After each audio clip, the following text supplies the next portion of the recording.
Je suis très ravi de vous revoir en ce début du mois de novembre. Mesdames, mesdemoiselles et messieurs, bonsoir ou peut-être bonjour du matin. Tout cela dépend de l'endroit où vous nous suivez sur la planète. En tout cas, ici à Bujumbura, ils sont exactement 19 passés de 47 minutes de 2 heures de moins en temps universel. 61 jours nous séparent de l'année 2025.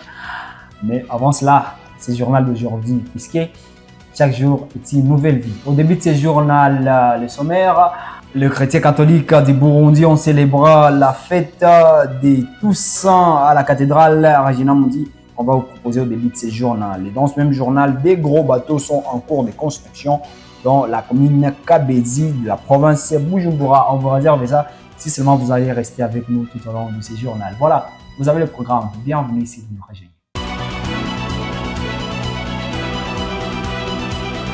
Je le disais tantôt dans le sommaire, les chrétiens catholiques du Burundi se sont joints à ceux du monde entier pour célébrer en ce 1er novembre la fête des Toussaint. À la cathédrale Regina Mundi, la plus grande cathédrale catholique ici à Bujumbura, l'abbé Félix Foupi a rappelé à tous les chrétiens catholiques qui sont appelés à rester saints. C'est le reportage de notre confrère Elvis Mouyanes. Chaque chrétien est appelé à être saint. L'abbé Félix Foupi, qui a célébré la messe de la fête de Toussaint à la cathédrale Regina Mundi, l'a souligné pendant son homélie.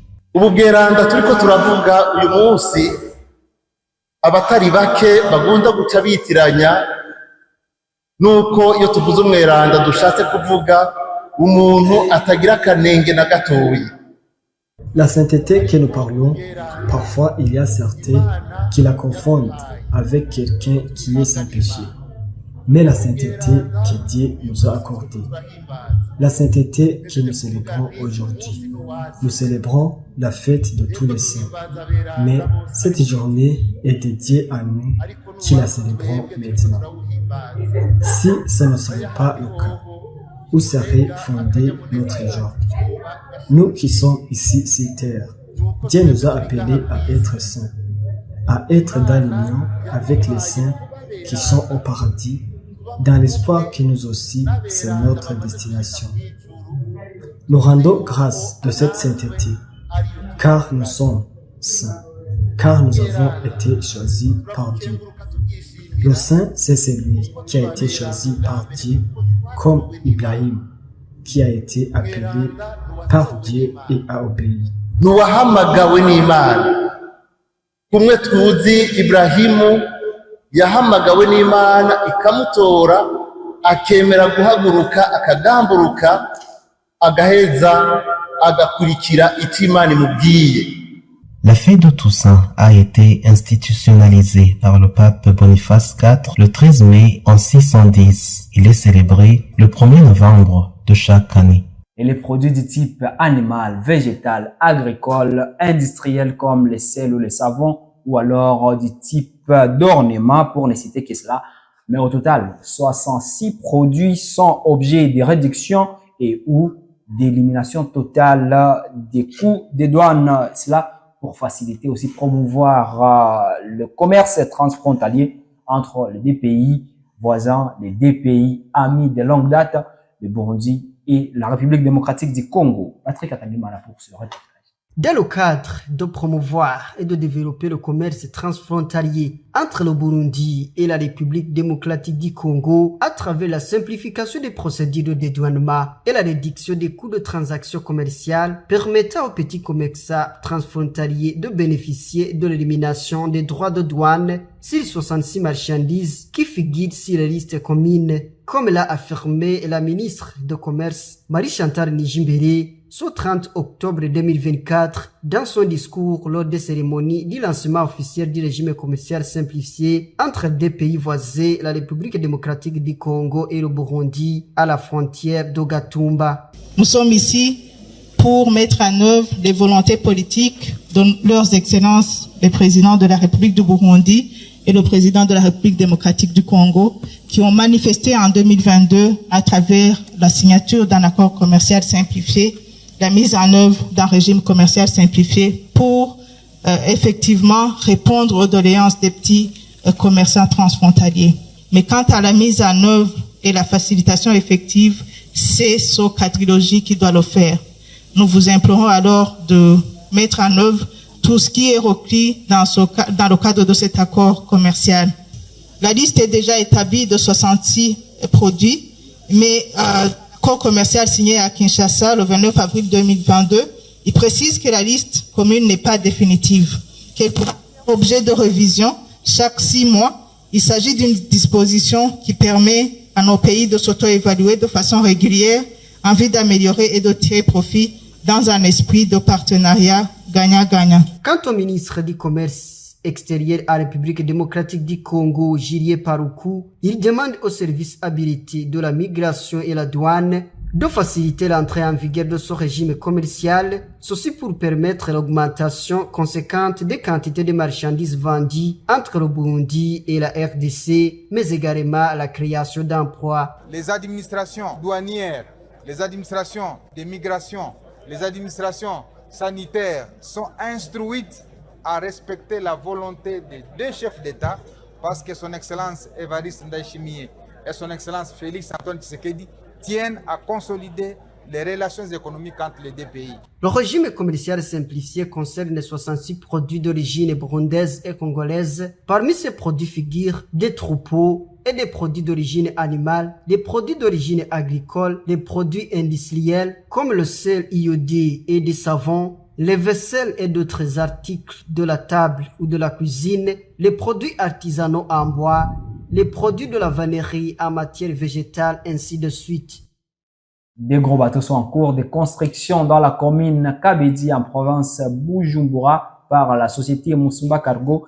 Cela pour assurer le transport maritime via les lacs Tanganyika et les lacs que le Burundi partage avec la République démocratique du Congo, la Tanzanie et la Zambie. Le manque du personnel qualifié sur le territoire burundais ou encore la pénurie de carburant du type mazout sont quelques-uns des défis auxquels fait face à ces projets, comme l'a affirmé Fabien Barigora, il est directeur général de Musumba Cargo. C'est le reportage de notre confrère Alela Ressindomouzi. Dans la commune Kabezi de la province Bujumbura, la société Musumba Cargo est en train de construire des gros bateaux qui vont servir de transport maritime sur le lac Tanganyika. Barigora Fabien, directeur général de cette société, indique que l'objectif principal est de réduire la pression exercée sur les routes dans le transport terrestre. Twebwe nka Musumba Cargo twararavye dusanga ibidandazwa n'abantu biyunguruza ni benshi. Nous avons remarqué que les personnes et les marchandises sont déplacées en grande quantité chaque jour et cela augmente les risques de détérioration de nos routes mais aussi des accidents. Ceux qui connaissent comment se fait le transport maritime savent que dans le lac Tanganyika, le transport est sécurisé quand vous utilisez des bateaux construits suivant les normes internationales. Mu mazi biciye mu kiyaga ca Tanganyika novuga yuko ari ahantu hari umutekano wizewe mu gihe baba bakoze ubwato buri ku manorme internationale. Dans ce projet, cette société rencontre pas mal de défis. Intambamyi zirahari ntizobura kuko ibikoresho dukoresha n'ivyo dukura hanze ntibikorerwa ngaha. Hama ikindi ca kabiri ntitufise aba expert cyane bo twavuga bo mu Burundi bashobora kuba bamaze kumetriza iyo secteur yo kubaka. Les défis ne manquent pas. Le matériel que nous utilisons est importé de l'étranger. Il y a aussi le manque de la main-d'œuvre qualifiée dans notre pays et nous sommes obligés de recruter ce personnel à l'étranger. L'autre défi est le manque du courant de la régie des eaux dans la commune Kabezi. Et nous utilisons le carburant du type mazout, mais parfois son indisponibilité nous fait défaut. Rero gukoresha groupe naho murabona ivyo rimwe na rimwe hari igihe mazuti ibura ugasanga izo zose zagiye ziba intambamyi mu kazi kacu ka misi yose. Chacun de ces deux bateaux aura la capacité de transporter 600 personnes. Provisoirement, ces bateaux iront sur le port de Kigoma en Tanzanie et sur le port de Kalemi en République démocratique du Congo, mais pourront aussi franchir la Zambie. Et divertissement à présent avec notre concert Ange Negrita, il a causé les musiciens burundais demandent à ce que l'État puisse intervenir, puisse apporter leur soutien lorsqu'ils partent à l'étranger pour représenter les pays, puisque d'après eux, les pays aussi en profitent. Les chanteurs ou bien d'autres artistes qui partent à l'étranger, représentent leur pays et reviennent au pays témoignent à quel point ils ont une vision remarquable et l'amour de leur patrie. De plus une fois qu'ils partent, ils ont bien remboursé. Ce sont les propos de Hakim Mozart, le manager des musiciens comme Dabojay et Kirikou. Ni kubera twebwe kabisa dusanzwe dufite vision nini yo kumenyekanisha igihugu tukongera natwe tukiteza imbere biciye mu mwuga w'umuziki. C'est parce que nous avons la vision d'assurer la visibilité du pays tout en gardant notre autodéveloppement à travers les métiers de la musique. S'il reste à l'étranger, ça ne sera difficile cet objectif, car c'est très difficile d'exercer le métier de la musique en Europe. Ça nous a encouragé d'avoir des partenaires diaspora, là où nous travaillons, pour bénéficier des gains en devises comparativement aux concerts organisés ici au Burundi. Sortir le pays vers l'étranger constitue un grand avantage. Rero ageze no mu Burundi abacagira agaciro cyane usanga bitandukanye na vya biteramo tura dukorera ngaha nyene. Rero gusohoka gusiga igihugu deja n'inyungu. Le MC burundais Ami Plour, qui s'est également rendu en Europe récemment, demande à l'État de tenir compte de l'effort des artistes pour les soutenir. Icambere nuko twebwe turazi yuko tugwanira ishusho ryiza ry'igihugu cacu. Rero iyo tugiye mu mahanga tugiye gukora ibitaramo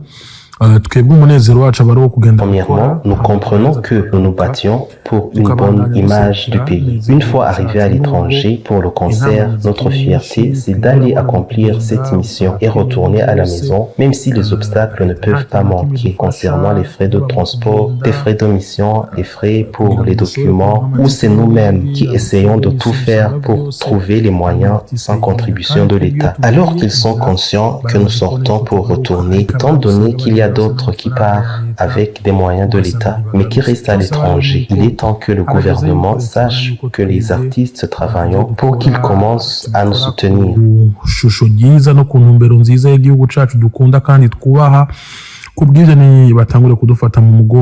Il est à noter que certains artistes ou joueurs partis pour représenter leur pays, mais qu'ils sont restés à l'étranger. Et c'est une information de tristesse qui boucle ce journal de ce 1er novembre 2024 sur la BTV. À l'international, avec notre confrère Ozana Matenga, plus de 158 personnes sont mortes en Espagne suite à des graves inondations qui connaissent ce pays actuellement. Le bilan des inondations meurtrières en Espagne s'est arrondi à au moins 158 morts. Il y aura encore, selon les autorités, des dizaines et des dizaines de personnes portées disparues. Face à des dégâts d'une ampleur historique, les habitants de la région de Valence se sont lancés dans une vaste opération de nettoyage. Les pluies diluviennes ont plongé des villes entières dans les chaos. Depuis cette catastrophe, le gouvernement régional est sous l'effet des critiques. Des voix s'élèvent contre le temps de réaction des autorités, jugées trop lent. Certains sinistrés affirment ne pas avoir réussi d'alerte. Selon le gouvernement espagnol, des dizaines de personnes sont toujours portées disparues après ces inondations meurtrières. Et le bilan ne cesse de s'alourdir. Au moins 158 personnes sont mortes. 2 jours après ce drame, des milliers de personnes sont toujours sans eau courante ni électricité. Il s'agit de la pire catastrophe causée par des inondations en Espagne depuis plus de 50 ans. Et en Ukraine, le bilan du bombardement russe sur un immeuble à Kharkiv s'est alourdi à 3 morts et 35 blessés. L'armée russe a par ailleurs revendiqué la prise d'un nouveau village dans la région de Donetsk. Pris en charge par les secours, 35 personnes ont été blessées dans un bombardement russe mercredi soir à Kharkiv. Les secouristes ont également sorti le corps de 3 personnes dans les décombres, un homme et 2 garçons âgés de 12 et 15 ans. Une bombe aérienne guidée aurait frappé cet immeuble résidentiel, selon les autorités ukrainiennes. Une arme très puissante, pouvant peser plusieurs tonnes, et dont la Russie a il y a quelques mois accéléré la production. Située dans le nord du pays, à moins de 30 km de la frontière russe, Kharkiv, deuxième ville d'Ukraine, est régulièrement la cible des tirs de l'armée russe. Une armée qui poursuit sa progression et qui a revendiqué ce jeudi la prise d'un nouveau village, Lasna Poliana, situé dans la région de Donetsk, dans l'est de l'Ukraine. Et voilà, c'est la fin de ce journal que vous avez suivi avec trop d'intérêt. Merci pour votre fidélité à la télévision de tous les regards positifs et optimistes, la Best Entertainment Television. C'est un journal que vous pouvez retrouver également sur votre appareil. Allez sur YouTube et tapez @BTV Burundi. Vous nous suivez actuellement sur Canal+, la chaîne 396.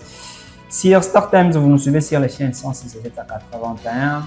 Estan B, c'est la chaîne 105. Et actuellement, finalement, vous nous suivez sur Azam TV, sur la chaîne 391. À très bientôt et passez un très bon week-end.